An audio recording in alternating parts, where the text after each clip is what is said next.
اور یہ تہجد کی پابندی نہ ہونا ایک بہت بڑی مصیبت ہے۔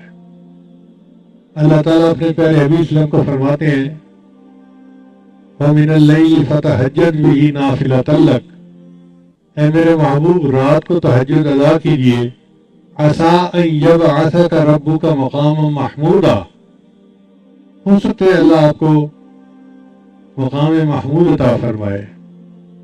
تو جیسے نبی علیہ السلام کو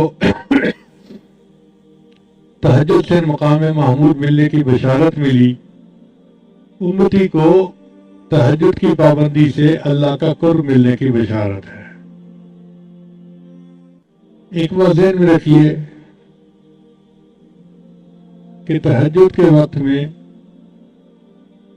فرشتے ان بندوں کی فہرست میں آتے ہیں جو اللہ سے محبت کرنے والے ہیں۔ اب اگر ایک دن تہجد مس ہو گئی تو لسٹ میں سے نام نکل گیا، پھر دوسرے دن مس ہو گئی تو پھر نام نکل گیا۔ اگر 10 مرتبہ مہینے میں نام نکل جائے تو اس کا مطلب ہے کہ اللہ کے چاہنے والوں کی فہرست میں ان کا نام بھی شامل نہیں ہوگا۔ اس لیے عام لوگوں کے اوپر تہجد لازم نہیں ہے، لیکن جو سالک ہوں اور اللہ سے محبت چاہنے کے طالب ہوں ان کے لیے تہجد بہت ضروری ہے۔ اور تہجد پڑھنا کوئی مشکل کام بھی نہیں۔ کون کہتا ہے کہ آپ آدھی رات سے تہجد پڑھیں؟ عادت بنائیں کہ اذان ہونے سے آدھا گھنٹہ پہلے اٹھنا کی عادت بن جائے۔ فرض کرو اذان ہوتی ہے 4:45 پہ، تو آدھا گھنٹہ پہلے اٹھیں اور 15 منٹ میں وضو کر لیں۔ اور اگر کسی کو واش روم میں زیادہ وقت لگتا ہے تو وہ اتنا پہلے اٹھ لے، کیونکہ بعض لوگ نوجوان جو ہیں وہ بیت الخلاء میں زیادہ ٹائم لگاتے ہیں۔ بیت الخلاء میں جا کے ایسے بیٹھتے ہیں جیسے بیت الخالہ ہوتی ہے۔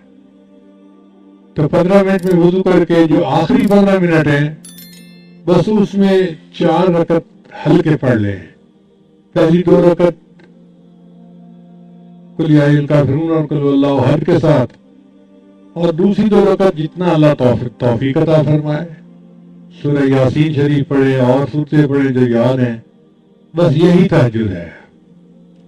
آج کے دور میں جو بندہ یہ عمل کر لے گا تہجد ہو جائے گی۔ پھر اس کے بعد فجر کا وقت ہو جائے گا تو فجر پڑھیں اور باقی معاملات فجر کے بعد کریں۔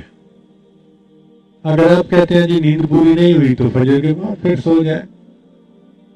پہلے دور میں تہجد بین النومین ہوتی تھی اور آج کے دور میں فجر بین النومین ہوتی ہے۔ لیکن تہجد کی بہرحال پابندی ہونی چاہیے، حاضری لوگ نہیں چاہیے۔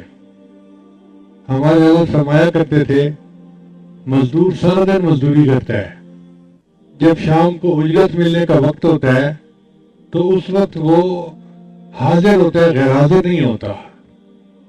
اسی طرح سالک کو تہجد کے وقت روزینہ ملتا ہے اللہ کی طرف سے، تو وہ کیسے اس وقت سویا ہوا ہو سکتا ہے؟ جنید بغدادی رحمۃ اللہ فرمایا کرتے تھے کہ سب کا شکر احمد اڑ گئے، آخری رات کے چند نفل کام آ گئے۔ تو یہ آخری رات کے چند نفل جو ہیں یہ انتہائی ضروری ہیں۔ اللہ تعالیٰ ہمیں باقاعدگی کے ساتھ تہجد پڑھنے کی توفیق عطا فرمائے۔ جو تہجد میں رکاوٹیں ہیں ان میں سب سے پہلی ہے بدنظری، اور دوسرا ہے ایسی چیزیں کھانا بازار کی کہ جن میں حلال حرام کی ملاوٹ ہو، تو اس سے پھر انسان تہجد سے محروم ہو جاتا ہے۔ حدیث مبارکہ میں ہے جب رات آتی ہے تو 3 طرح کے لوگ ہوتے ہیں، 3 طرح کی جماعتیں ہوتی ہیں۔ ایک وہ فرشتے، ایک وہ لوگ کہ اللہ تعالیٰ اپنے فرشتوں کو حکم فرماتے ہیں کہ دیکھو یہ میرے محبوب لوگوں کے اٹھنے کا وقت ہے، جاؤ اور ان کو پر مار کے جگا دو۔ تو فرشتے آ کے پر مار کے جگا دیتے ہیں، خود بخود آنکھ کھل جاتی ہے۔ میاں محمد بخش رحمۃ اللہ فرماتے ہیں رات پوے تے بے دردانو مٹھی نیندر آوے، رات پوے تے بے دردانو مٹھی نیندر آوے، درد مندانو یاد سجن دی ستے آن جگاوے۔ اور جو درد مند ہوتے ہیں ان کو سجن کی یاد سوتے کو جا کے جگا دیتی ہے۔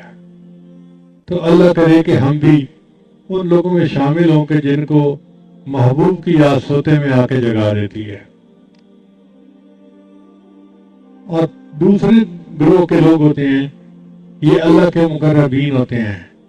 اللہ فرشتوں کو فرماتے ہیں دیکھو یہ میرے محبوب لوگ ہیں، دین کا کام کرنے والے تھکے ہوئے ہیں، آرام کر رہے ہیں، جا کے ان کی کروٹ بدل دو، یہ چاہیں گے تو سو جائیں گے اور چاہیں گے تو یہ کھڑے ہو کے نماز پڑھیں گے، میں ان کے سونے پہ بھی راضی، میں ان کے جاگنے پہ بھی راضی۔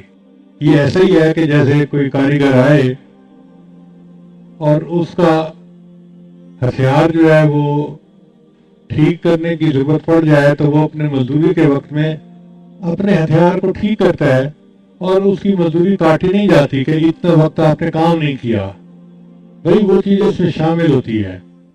اسی طرح جو لوگ دین کا کام کرنے والے ہیں تو وہ بھی ایسے ہی کریں کہ دین کا کام کریں اور اللہ تعالیٰ ان کے جاگنے پہ بھی راضی، ان کے سونے پہ بھی راضی۔